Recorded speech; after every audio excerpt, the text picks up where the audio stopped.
Olá, amigos da internet. Esse é o Laboratório Virtual de Ensino de História e hoje a nossa convidada é a professora Ana Linhares, da Universidade Federal do Pará. Nós estamos falando direto da cidade de Ananindeua. Eu sou o professor Wesley Ketter e nós queremos, já no início, pedir que vocês deixem logo o seu like, se inscrevam no nosso canal e já iniciamos agradecendo a presença, a disposição da professora Ana Linhares. Seja bem-vinda, professora. Muito obrigada. Nós escolhemos falar sobre uma importante publicação da professora. Ela lançou recentemente um livro intitulado Um Grego Agora Nu, Índios Marajoara e Identidade Nacional Brasileira. Então, professora, eu queria iniciar lhe perguntando quem é ou o que é esse grego agora nu? Boa tarde. Antes de mais nada, eu gostaria de agradecer muitíssimo pelo convite, do projeto tão importante como esse, para o ensino de história. Bom, esse livro é fruto da minha tese de doutorado, E por que um grego agora nu? É uma pergunta até meio filosófica, mas eu vou explicar um pouquinho por que esse grego agora nu. Digamos assim, seria um homem civilizado aos moldes de um homem indígena ou vice-versa, o indígena civilizado. Então a gente viveu no Brasil do século XIX, um período que a gente vai chamar de construção de identidade nacional. E para essa construção dessa identidade nacional foi necessário o uso de simbolismos indígenas, Se usou o simbolismo indígena para poder se construir essa identidade nesse período. E o índio marajoara foi um dos povos indígenas escolhidos para a construção dessa identidade nacional. Então eu jogo um pouquinho com esse grego, porque o índio foi visto como um povo civilizado exatamente porque ele fazia desenhos muito parecidos com desenhos que eram observados nos objetos gregos, das consideradas grandes civilizações do mundo. Por isso que eu faço essa brincadeira, esse jogo de palavras, Um grego agora nu. Então mais ou menos é isso, Essa expressão. Entendi. No subtítulo do seu livro, você chama atenção para a questão marajoara e a identidade nacional brasileira. Nós sabemos que os índios, os indígenas, eles têm cada vez mais procurado se colocar nessa história como personagens ativos nesse passado e também no presente, No seu livro, você defende que um dia o Brasil todo foi marajoara e que o índio marajoara faz parte dessa criação da identidade nacional. Você poderia falar um pouco para nós sobre isso? Posso sim. É porque nesse primeiro momento, que a gente vai chamar de primeiro momento dessa construção dessa identidade, já que vivemos em terras de índios, os índios não poderiam ficar à parte nessa identidade nacional, E por que o marajoara ele foi escolhido? Primeiro porque, segundo a arqueologia, eram índios que não existiam mais, Haviam desaparecido desde o período da chegada do colonizador, ou seja, o Estado poderia se apropriar desse simbolismo, dessas representações indígenas e fazer o que bem entendesse com essa imagem, do representação desse simbolismo indígena. E segundo, eram índios que, segundo a arqueologia, uns concordavam e outros não, que eram índios tupi, que eram índios que eram contrapostos aos índios tapuia. Os índios tapuia eram índios que davam trabalho, digamos assim, para o governo imperial, porque eram índios que se contrapunham àquele projeto. Então, de uma forma ou de outra, esse simbolismo acabou sendo utilizado por conta disso, porque eram índios que não existiam mais, o governo poderia se utilizar, manipular essa representação indígena da forma que conviesse. E eram índios tupi também, que eram índios que eram completamente opostos daqueles índios que davam trabalho ao governo imperial, digamos assim. Por isso que foram os escolhidos como os índios que poderiam representar a identidade nacional brasileira, e assim foi feito, Como a gente pode ver, quem tiver a oportunidade de ler o livro pode observar como essa imagem foi manipulada, Como essa imagem foi construída para esse índio ser o considerado civilizado dentre tantos outros povos indígenas do país. Então a manipulação desse discurso, a fabricação desse discurso é eminentemente do governo, é isso? Foi, digamos, um diálogo entre as instituições de pesquisa, como o Museu Nacional, o Museu Paraense Emílio Gueild, aquelas instituições que surgiam no Brasil do século XIX, o HGB, com os projetos políticos, né? Então, essas instituições, elas foram muito importantes nesse sentido e elas tiveram um incentivo desse governo. Então, foi, digamos assim, um diálogo entre as pesquisas que ocorriam nessas instituições com os projetos políticos, né? O Museu Nacional, é até importante falar disso, porque o meu livro, ele se utiliza basicamente de fontes das peças que estavam salvaguardadas, que estavam na exposição do Museu Nacional, que foi queimado, né, recentemente. Então é importante a gente chamar a atenção também até para essa memória do Museu Nacional, né, que foi uma instituição muito importante para o nosso país. Então o governo cria essa instituição e em diálogo com esses cientistas, eles produzem toda essa imagem, né, de civilidade desses índios para poder compor uma identidade que surgia naquele século XIX, né, brasileira. Lendo o seu livro, nos vem a todo momento a importância de pensar o lugar dessa figura indígena, não só nesse passado imperial, né, mas também o uso dessa figura indígena nos dias de hoje. Né? Como é que você pensa a utilização do indígena como esse símbolo nacional no país, nesse passado mais distante, mas também chegando até os nossos dias? Essa é uma pergunta muito interessante, por quê? Porque, inclusive, eu faço essa crítica, né? Mas que índio marajoara é esse? A gente conhece a história desses índios marajoara, é o que eu vou chamar de espetacularização. O que é espetacularização?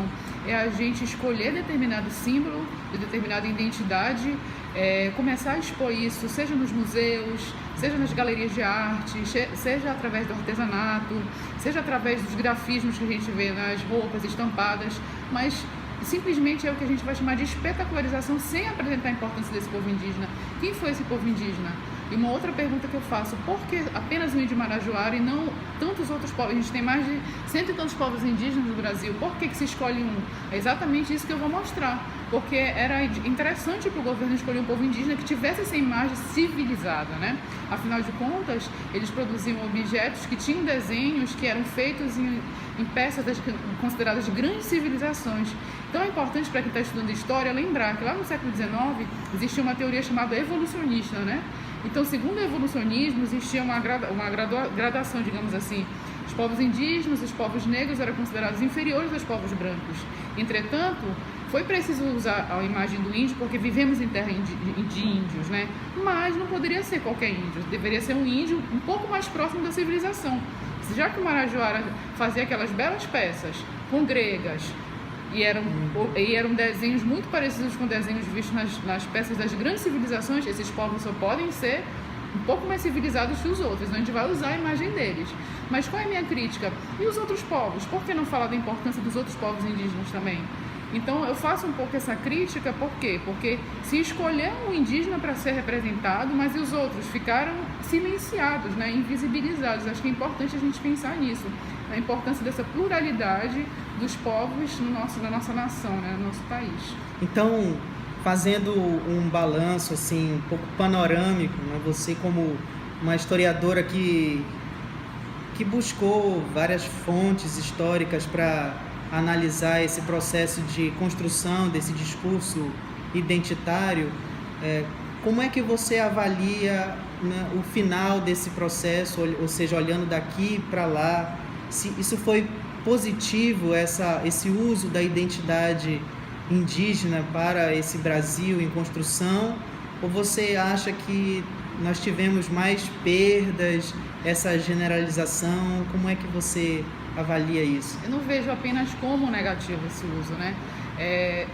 Ao menos se usa, né, a imagem de um povo indígena para representar o país. Poderia não se usar, digamos assim. Eu acho que é importante a gente fazer essa crítica, porque a gente tem que pensar num país plural, que tem cento e tantos povos indígenas, né? Mais de 200 povos indígenas, cento e tantas línguas indígenas. Mas, por outro lado, a gente vê que isso está representado até os dias atuais. Isso foi tão importante, essa representação, que da ciência que construiu em conjunto com os projetos políticos imperiais, isso foi para a arte, foi para a arquitetura. Existem muitos prédios no estilo marajoara, tanto em São Paulo quanto no Rio de Janeiro. Uma série de periódicos, de jornais dos séculos de 1920, 1930. É possível ver essa representação nessas casas, tanto de São Paulo quanto do Rio, inclusive no Sul. Até hoje inclusive existe um teatro que foi construído na década de 1970 chamado Teatro Marajoara, no interior da região sul, né?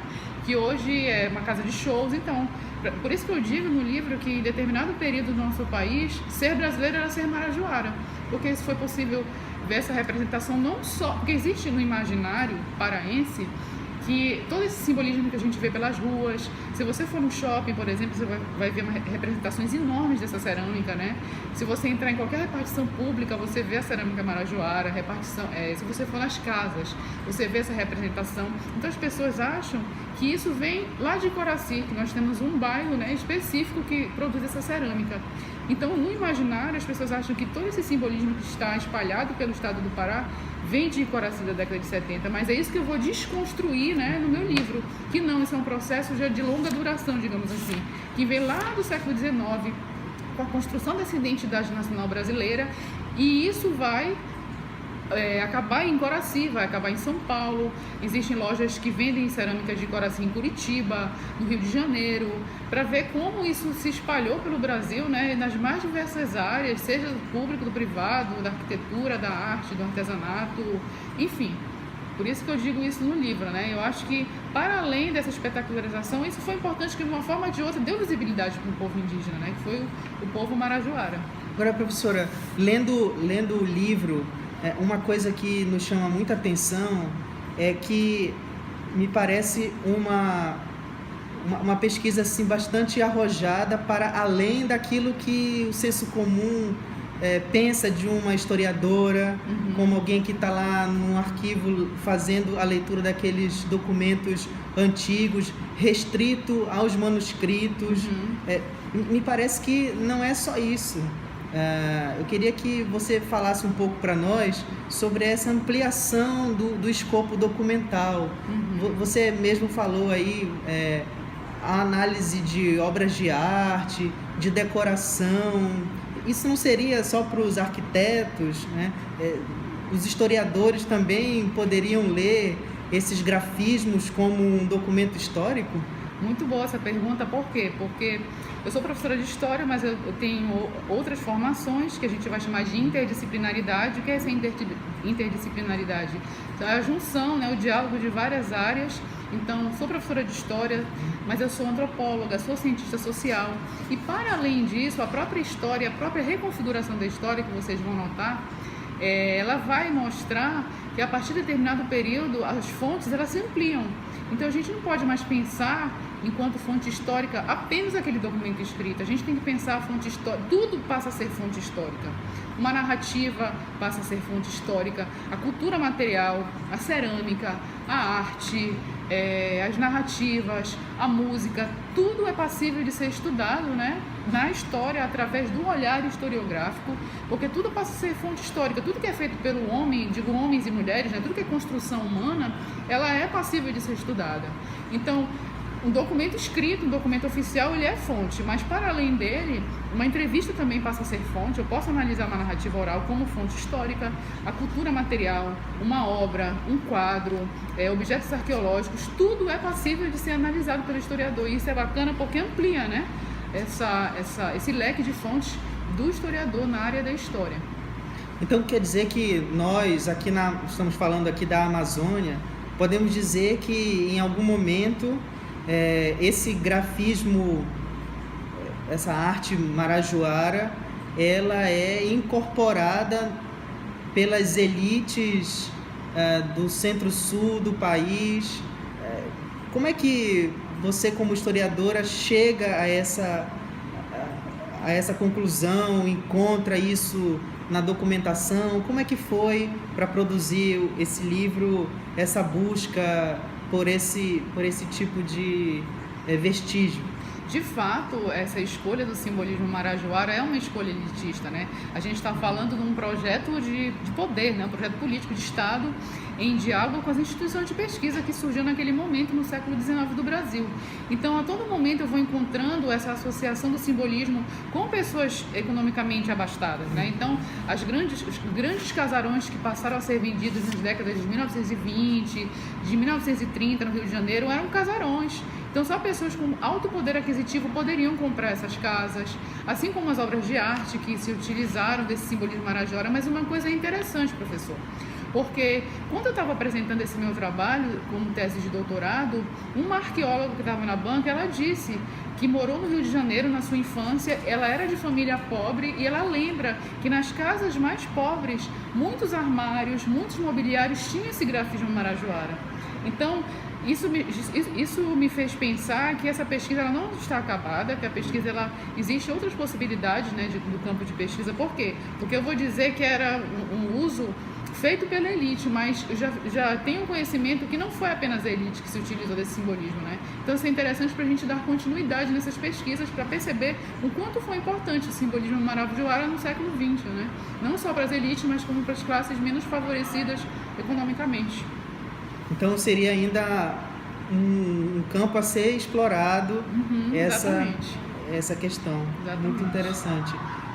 Professora, pensando um pouco sobre o ensino de história, né?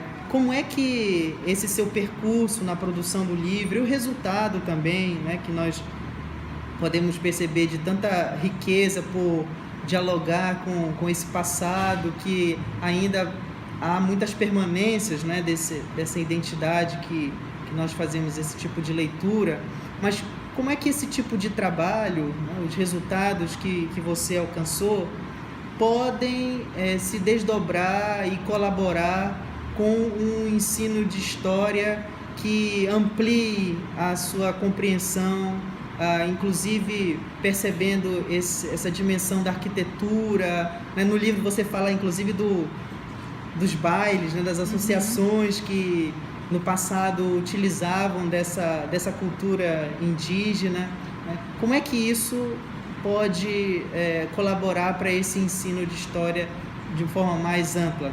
Eu acho que algo muito importante dessa pesquisa é pensar dentro da história na educação patrimonial, né?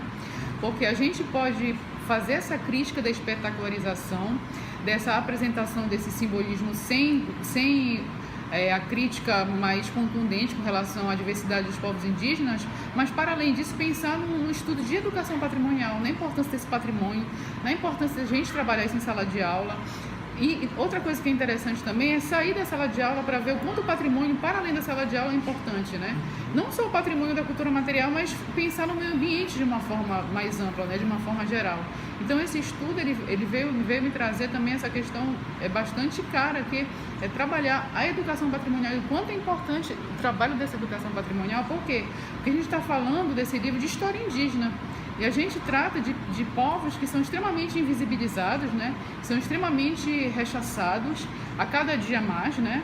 Principalmente pelo contexto político que a gente vive. Então, é sempre importante trabalhar a educação patrimonial para dar visibilidade para esses povos. Independentemente se tem a ver com questão indígena ou não, esses estudos nos trazem essa reflexão, né, da educação patrimonial. E outra coisa que é importante também, desse diálogo entre as diversas áreas. Porque dentro da própria história, a gente pode trazer a antropologia, a gente pode trazer os estudos da arqueologia, né, para a gente trabalhar dentro da sala de aula com nossos alunos no ensino básico. Isso é um outro ponto muito importante que a gente encontra no livro, que é essa interdisciplinaridade, né? Com a arqueologia, com a antropologia, com a história, literatura, né? A própria capa do livro, né? Tem uma garota, né, segurando assim uns artefatos. Poderia falar um pouco para nós sobre isso? Essa garotinha, hoje ela tem 73 anos e ela era neta de um colecionador de cerâmica arqueológica. Ela vive hoje na região sul, né, em Florianópolis. O avô dela se chamava Tom Wilde, ele veio para a Amazônia na década de 1950, fez várias viagens para a Amazônia, levou centenas de objetos e fez um museu particular em sua casa, né? E hoje eu tenho um projeto que fala exatamente disso, da educação patrimonial a partir desse colecionismo. Então, esse suíço fez uma série de viagens, levou essas peças, fez um museu, e a ideia desse museu era apresentar para a região sul peças indígenas da Amazônia que representavam o Brasil. E essa garotinha que está na capa do livro, hoje tem 73 anos, era uma das netas dele que ajudava, uma das netas que ajudava o avô a fazer colagem das peças que ele coletava nos aterros arqueológicos na Ilha do Marajó. Então ela tem muito orgulho de falar disso, né? Porque ela sempre lembra do trabalho que o avô tinha, da importância que ele dava para esse trabalho sobre os povos indígenas da Amazônia. Era um cara estrangeiro, né? Um suíço que veio de fora, que tinha muito apreço por esses objetos, e ele tinha esse apreço por esses objetos exatamente por causa dessa construção que foi feita lá no século XIX, que fez o mundo inteiro conhecer os objetos de Marajoara como os mais civilizados. Porque a partir do século XIX, muitos objetos foram parar nos museus europeus, e muitos europeus tiveram conhecimento desses objetos, e ele foi um desses pesquisadores que teve conhecimento desses objetos. Por meio de exposições de arte na Europa, era assim que isso chegava neles? Exatamente. Os viajantes naturalistas faziam suas pesquisas aqui. Sim. E levavam esses objetos para serem expostos como objetos exóticos, né, curiosos dos povos indígenas. A gente está falando do evolucionismo, né? Então eles levavam esses objetos para mostrar objetos diferentes, exóticos, para serem expostos nas grandes exposições mundiais que acontecia fora do país, né, na Europa, nos grandes museus. Então hoje, vários museus europeus têm salvaguardado, têm seus acervos esses objetos da cerâmica marajoara, seja em Portugal, na Espanha, enfim, tem centenas de museus têm esses objetos que foram levados pelos viajantes naturalistas no século XIX. Pois bem, professora, eu quero parabenizar mais uma vez pelo livro, pela pesquisa, pela discussão tão importante e atual, e agradecer por ter concedido aqui essa conversa tão boa conosco, todo mundo que assiste a gente. Muito obrigado, suas palavras finais. Eu que gostaria de agradecer muitíssimo essa conversa. Eu gosto muito de falar sobre o livro, porque é um trabalho que foi muito importante, né, para mim. E agradecer também e falar que o projeto de vocês é super interessante, que vocês possam divulgar esse projeto, possam divulgar esse vídeo, para que a gente possa democratizar projetos tão importantes como esse, no que diz respeito ao ensino de história. Muito obrigada. Obrigado, professora. E a todo mundo, deixa aí a sua curtida, compartilha aí o vídeo nas redes sociais e até o próximo vídeo.